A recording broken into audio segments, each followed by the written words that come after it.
सभी भक्तजनों को जय श्री कृष्ण। श्री सुखदेव जी कहते हैं, परीक्षित, भगवान श्री कृष्ण ने कहा, देवियों, इस संसार में मेरा अंग संग ही मनुष्यों में मेरी प्रीति या अनुराग का कारण नहीं है। इसलिए तुम जाओ, अपना मन मुझ में लगा दो, तुम्हें बहुत शीघ्र मेरी प्राप्ति हो जाएगी।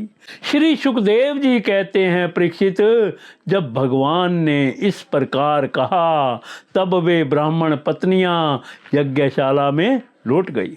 उन ब्राह्मणों ने अपनी स्त्रियों में तनिक भी दोष दृष्टि नहीं की, उनके साथ मिलकर अपना यज्ञ पूरा किया। उन स्त्रियों में से एक को आने के समय ही उसके पति ने बलपूर्वक रोक लिया था। इस पर उस ब्राह्मण पत्नी ने भगवान के वैसे ही स्वरूप का ध्यान किया जैसा कि बहुत दिनों से सुन रखा था। जब उसका ध्यान जम गया तब मन ही मन भगवान का आलिंगन करके उसने कर्म के द्वारा बने हुए अपने शरीर को छोड़ दिया। शुद्ध सत्वमय दिव्य शरीर से उसने भगवान की सन्निधि प्राप्त कर ली। इधर भगवान श्री कृष्ण ने ब्राह्मणियों के लाए हुए उस 4 प्रकार के अन्न से पहले ग्वाल बालों को भोजन करवाया और फिर उन्होंने स्वयं भी भोजन किया। परीक्षित, इस प्रकार लीला मनुष्य भगवान श्री कृष्ण ने मनुष्य की सी लीला की और अपने सौंदर्य, माधुर्य, वाणी तथा कर्मों से गौवें, ग्वाल बाल और गोपियों को आनंदित किया और स्वयं भी उनके अलौकिक प्रेम रस का आस्वादन करके आनंदित हुए। परीक्षित, इधर जब ब्राह्मणों को यह मालूम हुआ कि श्री कृष्ण तो स्वयं भगवान हैं, तब उन्हें बड़ा पछतावा हुआ।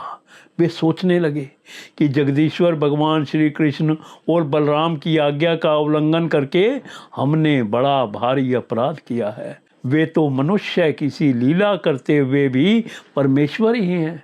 जब उन्होंने देखा कि हमारी पत्नियों के हृदय में तो भगवान का अलौकिक प्रेम है और हम लोग उससे बिल्कुल रीते हैं, तब वे पछता कर अपने निंदा करने लगे। वे कहने लगे, हाय, हम भगवान श्री कृष्ण से विमुख हैं। बड़े ऊंचे कुल में हमारा जन्म हुआ, गायत्री ग्रहण करके हम द्विजाति हुए, वेद अध्ययन करके हमने बड़े बड़े यज्ञ किए, परंतु वह सब किस काम का? धिक्कार है, धिक्कार है। हमारी विद्या व्यर्थ गई, हमारे व्रत बुरे सिद्ध हुए, हमारी इस बहुज्ञता को धिक्कार है। ऊंचे वंश में जन्म लेना, कर्म कांड में निपुण होना किसी काम ना आया, इन्हें बार बार धिक्कार है।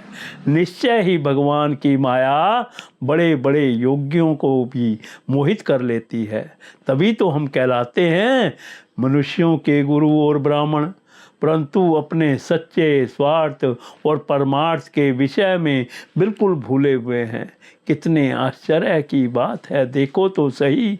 यद्यपि ये स्त्रियां हैं, तथापि जगत गुरु भगवान श्री कृष्ण में इनका कितना अगाध प्रेम है, अखंड अनुराग है। उसी से इन्होंने गृहस्थी की वह बहुत बड़ी फांसी भी काट डाली, जो मृत्यु के साथ भी नहीं कटती। इनके ना तो द्विजाति के योग्य यज्ञोपवीत आदि संस्कार हुए हैं और ना तो इन्होंने गुरुकुल में ही निवास किया है, ना इन्होंने तपस्या की है और ना तो आत्मा के संबंध में कुछ विवेक विचार किया है। उनकी बात तो दूर रही, इनमें ना तो पूरी पवित्रता है और ना तो शुभ कर्म ही। फिर भी समस्त योगेश्वरों के ईश्वर पुण्य कीर्ति भगवान श्री कृष्ण के चरणों में इनका दृढ़ प्रेम है। और हमने अपने संस्कार किए हैं, गुरुकुल में निवास किया है, तपस्या की है, आत्मानुसंधान किया है, पवित्रता का निर्वाह किया है तथा अच्छे अच्छे कर्म किए हैं, फिर भी भगवान के चरणों में हमारा प्रेम नहीं है। सच्ची बात यह है कि हम लोग गृहस्थी के काम धंधों में मतवाले हो गए थे, अपनी भलाई और बुराई को बिल्कुल भूल गए थे। अहो, भगवान की कितनी कृपा है। भक्त वत्सल प्रभु ने ग्वाल बालों को भेजकर उनके वचनों से हमें चेतावनी दी, अपनी याद दिलाई। भगवान स्वयं पूर्ण काम है और केवल्य मोक्ष पर्यंत जितनी भी कामनाएं होती हैं उनको पूर्ण करने वाले हैं। यदि हमें सचेत नहीं करना होता तो उनका हम सरीखे शूद्र जीवों से प्रयोजन ही क्या हो सकता था। अवश्य ही उन्होंने इसी उद्देश्य से मांगने का बहाना बनाया, अन्यथा उन्हें मांगने की भला क्या आवश्यकता थी।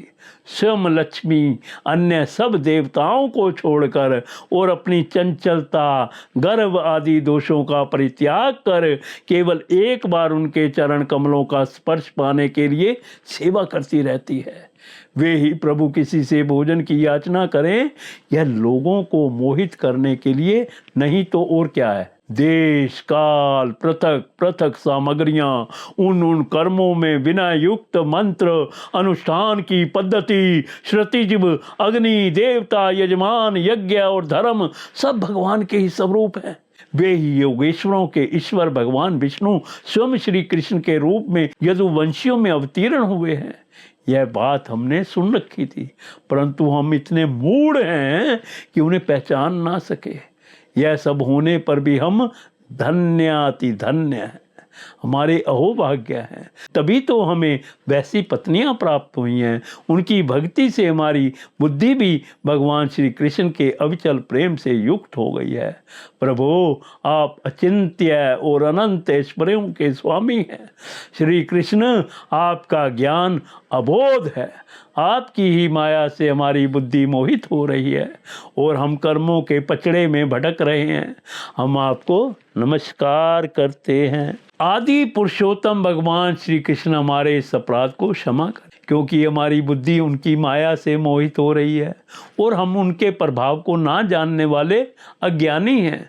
परीक्षित, उन ब्राह्मणों ने श्री कृष्ण का तिरस्कार किया था, अतः उन्हें अपने अपराध की स्मृति से बड़ा पश्चाताप हुआ और उनके हृदय में श्री कृष्ण बलराम के दर्शन की बड़ी इच्छा भी हुई, परंतु कंस के डर के मारे वे उनका दर्शन करने ना जा सके।